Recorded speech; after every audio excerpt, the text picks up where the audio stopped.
ইনিংসের শেষ ওভার, ১ বলে ১ রানে অপরাজিত জাকের আলী। যেন ক্রিজে ঠাঁই দাঁড়িয়ে আছে নীরব এক আগ্নেয়গিরি। শেষ ওভার বল করতে আসা আকিব জাভেদ তখনও হয়তো বুঝে উঠে পারেননি ঠিক কতটা তপ্ত লাভা বের হতে চলছে তার বিরুদ্ধেই। প্রথম বলেই লং অফ দিয়ে এক বিশাল ছক্কার ঝলকানি, যেন বিজয়ের পতাকা ওড়ালেন জাকের। দ্বিতীয় বলটা আকাশ পেরিয়ে হারিয়ে গেল ডিপ মিড উইকেটের উপর দিয়ে। এরপরে চতুর্থ ও ৬ নম্বর বলেও ছক্কার আরও ২ মহাকাব্য, একটি লং অনের সীমানা পেরিয়ে তো অন্যটি ডিপ এক্সট্রা কাভারের ওপার দিয়ে বেরিয়ে গেল বাউন্ডারি লাইনের বাইরে।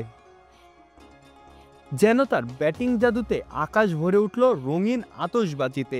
দলীয় সংগ্রহ ২০০ ছাড়িয়ে সিলেটে শীতের দিনে বয়ে আনলো অগ্নিময় উৎসব। লেবুর সুঘ্রাণ আরো বেশি, ত্বকের যত্ন আরো বেশি, চলে আরো বেশি। আপনার পকেটে কি বিদেশি না বাংলাদেশি?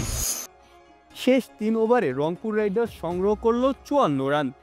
অ্যারন জোন্স আর জাকের আলী মিলে সিলেটের মাঠে যেন তাণ্ডব নৃত্যই নাচছিলেন।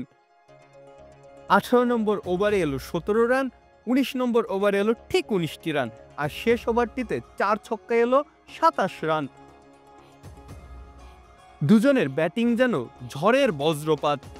বিপিএল এর ইতিহাসে রেকর্ডটাও তাই নিজেদের নামে করে নিলেন তারা। এক ইনিংসে সর্বোচ্চ ১৬টি ছক্কা হাঁকানোর রেকর্ড এখন সিলেট সিক্সার্সের। এতেই রংপুর রাইডার্সের বিপক্ষে পাহাড়সম রানের দেখা পেল সিলেট সিক্সার্স। এই উত্তাল ইনিংসটা যেন কাব্যিক এক মুহূর্ত, যেখানে ব্যাট কথা বলছিল আর বল হাওয়ায় হারিয়ে যাচ্ছিল। দর্শকরাও পাচ্ছে পয়সা উসুল বিনোদনমূলক টি-20 ক্রিকেটের আমেজ।